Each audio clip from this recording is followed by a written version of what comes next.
What up, everybody? It's your boy K-Ray06 back here on K-RayTV, and we are here for our first All-American Season 4 Episode 1 review. Y'all know how we give it up here. We're going to talk about the episode, give our thoughts, and wrap it up with the good, the bad, and the downright disrespectfulness of it all. So go ahead and hit that like button. Get ready to get into them comments. Subscribe if you're new, as we're on our way to that 10K. And become a part of the best squad on the net, that DreamSquad. And share like you care. Join the Patreon for reactions and amongst other things. And let's get into this review.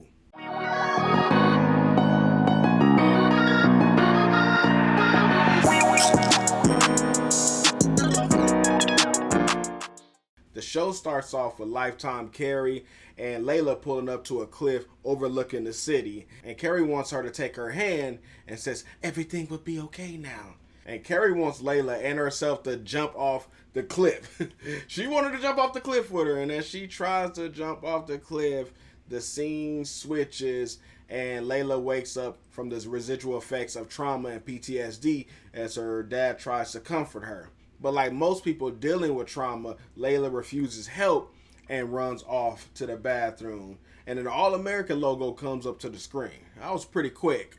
We then jump to Spencer at the cemetery, and we got that line from the promo where he says he got the girl, and I know y'all gonna be happy about that and whatnot. But the show is really trying to paint Coop as being dead, but we not buying it. She just resting her eyes. She will be back. We then jump to the Crenshaw versus Beverly game, and at halftime, Crenshaw was up 21-17. They was over there doing the thing. But we knew what was coming, and Billy tells Spencer he needs to go, and Grace informs him that, it's Coop. And as you can see, the show is going to be jumping back and forth, or at least the episode is going to be jumping back and forth from the past to the present, or present to the past, to catch us up from what happened from season 3's cliffhanger. So that's like the theme of this episode. And as we jump back to the gravesite, Liv shows up to comfort Spencer. And now, for all those who be in the comments talking about, oh, it's the vase grab for me, get your popcorn ready, because Liv reached them hands out like Rafiki presenting Simba to the world. And she grabbed Spencer's face and she gave him a soft but much needed kiss and asked if he was okay. Let's give a round of applause for my boo, for my baby. Go ahead, clap it up. In this scenes, we learn that Spencer's commitment letter to Toledo State has not been signed. His only letter, his only offer. And of course, Luther X does not want to go, as he can't leave the people he has left. Again, they trying to convince the audience that Coop has passed, but I was not born yesterday, and I know Coop is just resting her eyes because dying is not her style. You get it? Not her. Anywho, Spencer's committed not to sign his only offer, and he walks off, leaving Liv. I guess a ride from your girl you got, who showed up to comfort you, was too good for your marching ways, huh, Luther X? So instead of being like, hey, can you take me home, you left your girl in a cemetery, just bounced. I can't make this stuff up, y'all. I can't. We jump back over to Layla's crib, and her dad is trying to be there for her, and he cooks like enough breakfast to feed a village, or like my house, 3 of my cousins. No names. But Layla is like pushing everything away under the label or under the umbrella that she is fine. And you can see the genuine concern of her dad's face, but at the moment she is not ready to receive it, and she walks off. We jump back over to Spencer's house, and everyone is over there. Chris and his hairdo, they made an appearance. Dylan, Patient, Mama Grace, and his girl, my boo, Liv, sitting in a circle which screams intervention. I noticed that, though, one person wasn't there. Mr. Billy. But We'll talk about that later. They all want him to go to Toledo State, and that feels that that's his only offer, which bothers me because it's like, you don't commit that fast. And they also use Coop as the bargaining chip to get him to sign that commitment letter. Then they flash back to the hospital, and it shows Spencer running inside, and he embraces patience. And I really didn't want to see that moment, but such is life. And seeing Coop on that bed, I know that brought up memories of Spencer when Spencer himself was laid up in the hospital. So I know that hurt, especially if that would have been his last memory of her. I thought they would spend a little bit more time in that scene because it was such dramatic. And, like I said, with the PTSD from Spencer and everything he went through, and then that being Coop, I thought we was going to marinate in that a little bit more, but they said, nah, we got to keep rolling. We got to keep rolling. So hop over to the next scene, to the Bakers. And after the hospital moment, I needed a little break, but when Layla came over, I was over it all. I was over it. So NK really trying to force this relationship on me, huh? Just like Rose from the Titanic didn't feel the need to let Jack on that dough, but instead let him die. NK, let it die and write a song about it. Yeah, Jordan embraces Layla and say he's glad that she's okay. But the moment that stood out to me was the look beforehand. Y'all remember that look that Spencer gave Liv at the Vegas wedding when he first seen her, when he seen her? That's the feeling I got when Jordan looked at Layla. It wasn't a look of, you're here, I'm safe, you're here. It was a look like, damn, like, when you start looking like that, that was the look. That was the look that he was giving me. And I'm like, bruh, we really doing this. We really doing this. NK, we really doing this. Man, y'all really forcing this down. Y'all gonna make me take it, huh? But anywho, that sentiment makes her feel welcome, and he gets her to open up about what happened with Lifetime Carrie. And, I guess that Jordan is okay with his ex-wife, ex-fiance, soon to be his ex-girl, going to college, soon to be knocking boots with somebody else, because he's giving me season 2 vibes with Layla as he gives his ear to Layla and promises not to break. We then jump back to Layla and Lifetime Carrie, and Layla is trying to breathe life into Carrie with affirmation after affirmation before telling her she does not want to die. Layla was like, who is we? Who is we? Yeah, I'm not a part of that we. I don't speak French. Like, I got hope. I want to leave. But she was trying to bestow that hope onto Carrie, and I do have to say that was dope. We jump back to Crenshaw Intervention at the James residence as the collective still tries to convince Spencer to sign that commitment. And if the failed joke by Chris and his hairdo didn't do the trick, in comes in my boy, Darnell. That boy said, I'm finished with being meth. I can come over here and show my presence a little bit All-American. And I appreciate it because I know it's going to be brief. He ain't going to be here forever. But we was glad to see it. We love to see him. Just like Spencer, with that big old smile, I was happy to see him. And Darnell wasn't playing either. Like, as they catch up, Darnell jumps right into the thick of things and get into Spencer's neck. And he's saying, like, yo, I thought you were smarter than this. Darnell did mention that he made a commitment to Texas Northern Tech, and his mom is doing well. I was a little confused because I was like, didn't you make a commitment to another college, my guy? How you weave your way out of that? Y'all make that make sense in the comments below. If y'all know some type of loophole to get out of that, let me know.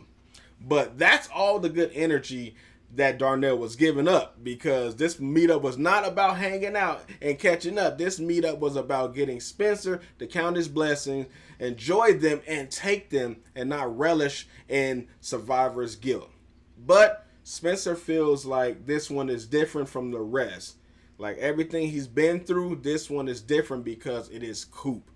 His ride or die, his day one.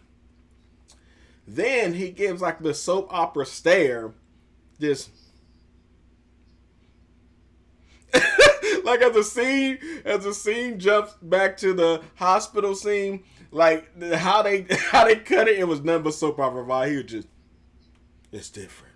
As we jump back to the hospital scene, Olivia again shows up for Spencer and everyone, and we learn that the doctor's trying to stabilize Coop long enough to be able to perform surgery. Besides that, we have nothing else to go on, and they're really trying to drum up the dramatics here, like, hey, Coop might not make it, but I wasn't buying it. I knew Coop was saved, so I didn't have no worry about what was going on or that outcome.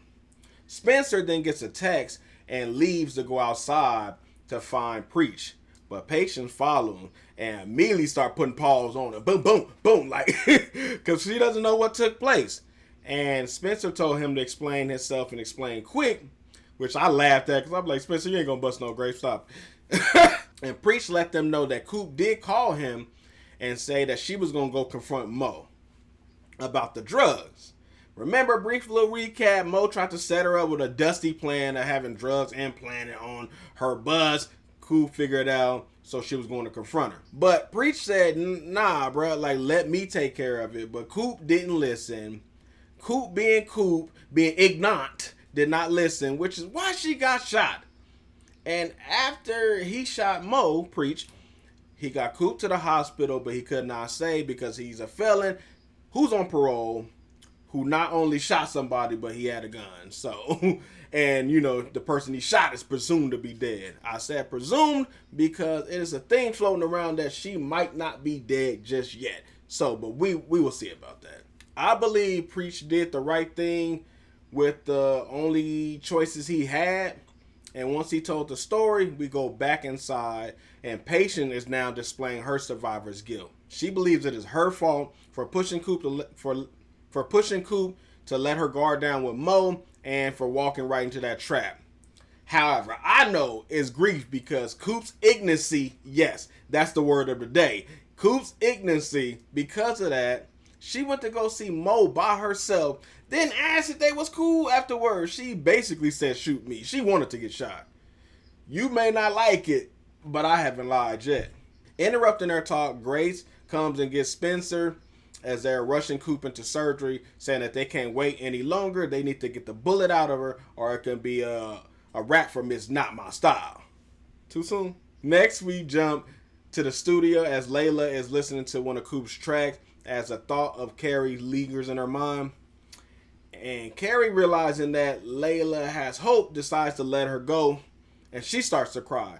But the tears didn't remain long as Carrie seems to have made up her mind concerning her own fate. And we are interrupted yet again by Layla's second daddy, who came in and tried to lend his expertise to Coop's album. And he's basically just trying to be around Layla because he's trying to support her and is feeding his need of, I need to know if she's okay. But because Layla's still dealing with triggers, she's neglecting anything or any help from her dad, and she's pushing him away while gravitating to no one other than that other baker. Like, bruh, like, what happened to that dude that worked for her dad? Like, seriously, like, is it only 6 men total in Beverly to Crenshaw that these kids can date? Like, come on. Come on. Then to make matters worse, we jump over to Crenshaw High to see low down Dusty D, Billy Baker himself. Remember, he wasn't at the intervention, so Laura, the baker that matter, came to get in Billy's neck. And this man said, and I quote, look, mira, Spencer risked Jordan's life. Let that marinate for a little bit. Just let it sizzle on your mind. And this man had to be corrected by Laura that Jordan risked his own life. And because he trained with Spencer, he played like he never played before. Then I got mad when Billy did this little smirk as he started reminiscing back to the game. Like, what you smiling for with your dusty head? Like, what you smiling for? Go to the next scene. As we jump back to Chip, Jordan's out there rocking on the field. So much so that he took the back half and had Beverly up 38-33 in the fourth quarter with like 7 seconds left, leaving Crenshaw with one play. And we get a huddle conversation from Crenshaw. And while I love a good motivational speech, they picked the wrong two people for me. Like Swole Neck, a.k.a. light skin swollenness. Didn't you just tell him to get his head in the game? And when you just beefing the whole season, jumping back, forth and forth. Shout out to Aaliyah and Chris. You always ignorant. So I don't want to hear nothing about Spencer carrying his team on his back. Just get out there and get it done. And by done, I mean done. Like over, because they lost. They lost. And I told y'all, I said Beverly was going to win that game. The writing was just predictable to me in that way. Plus, Crenshaw High School was already saved. The need to win was not there story-wise. So I'm going to need my apology, Beauty Mom. Just saying. But in all seriousness, it did look like a shiesty play. And it did look like they didn't want to give it to Crenshaw. So that could be a seed for later where they can revoke it or make them play again. But we'll see. But as of now, they lost. We jump back to the hospital and Jordan, JJ, Chris, and Frosto show up for them. And Spencer immediately apologizes. Hold on. Let's rewind that back in case you didn't hear me. Spencer immediately apologizes to Jordan. And Jordan says he should be the one apologizing, not Spencer. And just like that peanut butter, you damn Skippy, Jordan. Yes, you should be apologizing. If that was me, after we left there, me, Jordan, and my Tims would have had something to apologize for as well, because you not just gonna do that. Like the whole display, you can't call me your brother and then the next thing call me a snitch. And then hit me not once, but twice in a whole season. And then you just come up and we all lovey-dovey hugging. Nah, make it make sense, because it don't. And because it didn't, we would have had a long talk. Me, you, my Pauls, and my Tims. Just saying. But hey, that's why I'm not in the story, right? It can't get me on there. When we finally got the news that Coop made it through surgery, we finally hear what I told y'all warriors out there, that Coop was in a coma. I told you she rested her eyes. She will be okay, y'all. Trust me. We jump back to Spencer's house as Darnell and Liv continue to try to talk some sense into him. Darnell lets Spencer know that Spencer's go-to when everything is always going wrong or something is always to run back home. Every time something happens, his thing is he always got to get back to Crenshaw. And that's something I couldn't stand in season 1. I was like, take your butt to Beverly. But he thinks that Spencer is scared of something, and that's something we got to find out. Next, we jump back to Layla, and you guessed it, Jordan. Bruh. Jordan shows up because he was used as an alibi, and the only way to stop her dad from showing up himself was for him to go there for him. And I did appreciate that. And this is the first time Layla mentions Coop and how it is weird that she's not there. Which struck me as odd considering that's your artist, but I'll hold my thought for that for now. Where's Simone? Like, is she already cheating? Let me stop. Orlin drops some gems and tells her that the longer she keeps her dad in the dark, the tighter he will hold on to her. Letting him know how she feels may hurt, but the payment is only for a moment, and the healing is for a lifetime. Now, that was some deep-ish.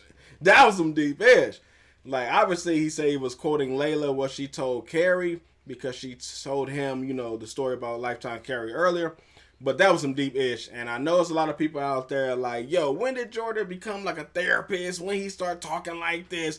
But you got to understand, I don't know why, but for some reason, whenever they wrote Jordan and Layla in the few scenes that they had, Jordan has always talked to her with care and all that, saying that she's the strongest person he know and all that type of jazz. So that wasn't far-fetched to me at all. The far-fetchedness was the bond that NK trying to bestow on me. Like, that's the far-fetchedness that's coming to my soul, to my spirit. How they really trying to pump this relationship out. But I'm gonna let it breathe. I'm gonna let it breathe. I'm gonna go. Next thing. We jump back to Lifetime Carrie and Layla as she continues to try to talk her off the ledge, literally. And I did love that she said, you saved me once, so she isn't going away until she repays that. I love that. I love that because, I feel like this is where Layla is externalizing what she's been internalizing. Like, sometimes it doesn't become real until you actually say it.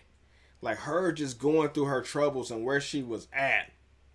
And coming back to saying like, yo, you did a service for me. So I'm not going to do a disservice to you.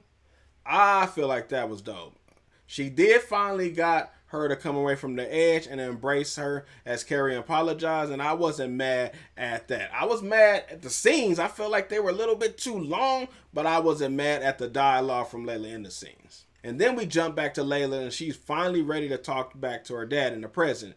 And she said that, she hasn't felt safe since her mom's death, and daddy number 2 has been a part of that sentiment of her not feeling safe. And I love this again because conversation like this, especially in the black community, does not take place as often. So seeing a representation of that was great to see, and how her dad heard her. And instead of getting mad, he says, how do we make you feel safe again? That may have been my favorite part of the episode because that was written beautifully. We jump back over to Spencer as he gets a text as he runs to the hospital to see Miss Tamia Cooper, who is, to my surprise, awake already. And I didn't think that was going to happen. I thought that was going to take a few episodes, build up the dramatics and all that, but they was like, nah, we wrapping this thing all the way up. And they were not playing. They were not playing. But just when the smile hit your face and Spencer's face, Coop asked Spencer, who are you? And Spencer's face dropped. That boy hit the floor. It was like, it's me, Coop. It's Coop, go. It's me, go. But in Coop fashion, she had to crack a joke. And I was cracking up at that moment because it was a great way to break the tension. And it reminded us of the relationship that those two have. And, I was here for it. Next scene, we get Layla bringing her bags to, I guess, the neighborhood shack house because everyone gets a room and board at the Bakers. Like, bruh. Anywho, Layla's going to be living there for a while as she tries to recover. And this is the final nugget NK showered us with how Jordan and Layla's relationship will start to blossom. We then jump over to Crenshaw as Spencer goes to see Billy. And Billy is still acting ignorant. So NK wanted to leave a nasty taste in my mouth because Billy was pissed. Spencer didn't sign the letter, but Billy is acting like he don't care at all. Then when Spencer says, how many times do I have to apologize? Billy lays into him. I'm talking about pressed down and shaken together. He says Spencer should have came to him and Laura. Playing God is going to get someone killed one day. And the reason why Spencer isn't signing a letter isn't because he feels that people will fall apart without him, but that they won't. And who is Spencer without being the hero? Now, while it was truth all up in that thing, it still hurt me because I'm like, dang, bro, like, did you forget that maybe he plays hero because you knocked boots and snatched wigs with his mama, and then his daddy left, raised another kid, came back and died. He playing hero may be his coping device set in motion by you and his mother. So riddle me this. Why doesn't Spencer's mental health not warrant your care? Did you not say recently that you wish that Spencer was still at Beverly to protect Jordan? So when Spencer is actually doing that, protecting Jordan, you want to get in your bag? You want to reach all up in there? Please make it make sense. Because betrayal is what you did with his mother. But we're going to save some of that energy. So Billy, sit down. Just sit down somewhere before I call Lance. You know I would. And we jump back to the hospital. And Preach wanted to see, Coop awake for himself before he left. A detective comes in and start questioning Coop. And Coop immediately lies to save Preach. And I know some of y'all is like, she's trying to stay Preach and all that. No, that was dumb. That is impeding an investigation. Like, come on. You just woke up from a coma 3 days ago. You was in that thing 3 days. All you had to say was, I do not remember. Repeat after me. I do not remember. Last thing I remember, I was on a bus. And then I woke up here. Simple as that. You're not complicit. You're not throwing a preach under the bus. Anything. This is going to spiral out of control because your repeated investigation, you lying, you tossing yourself into more madness, and it's all these loose strings. It's all these loose strings around it. And that pisses Patience off, so she storms out because she realizes that the number one problem is Tamia Cooper. Everything that's happened, bad, has always surrounded Coop. Because of Coop, and she ain't having it, and I ain't having it. And we both walked out that scene. Because we was done with it. We jump back to the next scene at the Bakers, and we see that the twins built a fort to sleep with Layla to comfort her in her time of need. I do like the sentiment, and I'm gonna try to move past that. Layla again is getting top shelf, grade A friendship treatment. Like, she better not look at Liv sideways this entire season, or all bets are off. And we going in that bag, and we staying in that bag. The entire season. You've been warned, Miss Keaton. We finished the episode with Spencer back at the Gravesite, and like predicted, Spencer was talking to Corey the entire time. And he finally signs the commitment letter to Toledo. While good to see, I don't know if he's going to actually go there. I know a lot of people worried, talking about he signed it. I don't think he's going to actually go there. I don't think he's going to send it in. And probably by episode 3, when Grace getting Billy neck, we'll probably see them talk in that episode, or maybe episode 4. And he's going to say, all right, I'm not going to go there. And he's probably going to rip it up or just not send it. That's my prediction. Anywho, the show comes to an end. And I feel like, that was a cool episode back. I believe this season will be much better than the last season. And with that said, let's get into the good, the bad, and the downright disrespectful. Whew, that felt good. It's been a while. The good. Layla's dad's representation in this episode. The writers understood that he did not only want his daughter to be healthy, but he listened to her and he did not judge her. And even when she moved out, he welcomed and encouraged her because it is what she needed, not what he needed. That was great. I mean, daddy number 2, you might grow on me if you keep this up, because that was great. That was great. All right. So he had to make the list. Also, Liv this episode, from flashback to present, she was there for Spencer and wouldn't let up on him throwing his life or blessings away. And I loved that. She showed up every scene. She wasn't over the top. She wasn't just transparent in the background. She was perfectly written this episode. I feel like the writers was like, you know what? Let's erase what y'all got in season 3. That was a fake lead. That was a fake lead. We're going to introduce y'all or reintroduce y'all to Miss Olivia Baker as she came through. My boo did it right. So I had to throw her on this list. And I don't even want to say this. Jordan is on the list for being that shoulder and ear for Layla. While him and I are still at odds, he did right by his non-ex, and I can appreciate that. So he'll get a little mention.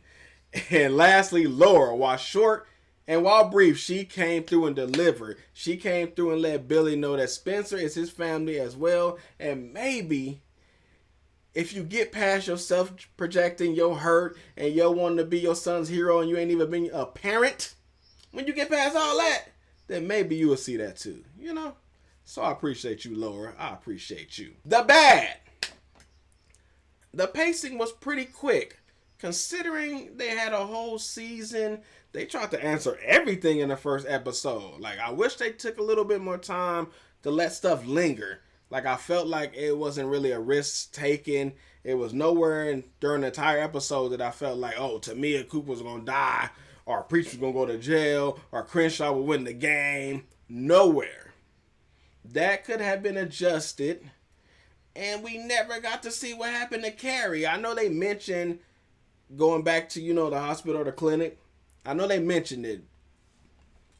But I thought they were going to show something else, because I'm still waiting to see why Layla is struggling with PTSD, if that was a conclusion. Because the scene made it seem like the girl boop backed off the cliff, so I'm trying to see. So we're going to wait, because I got some questions.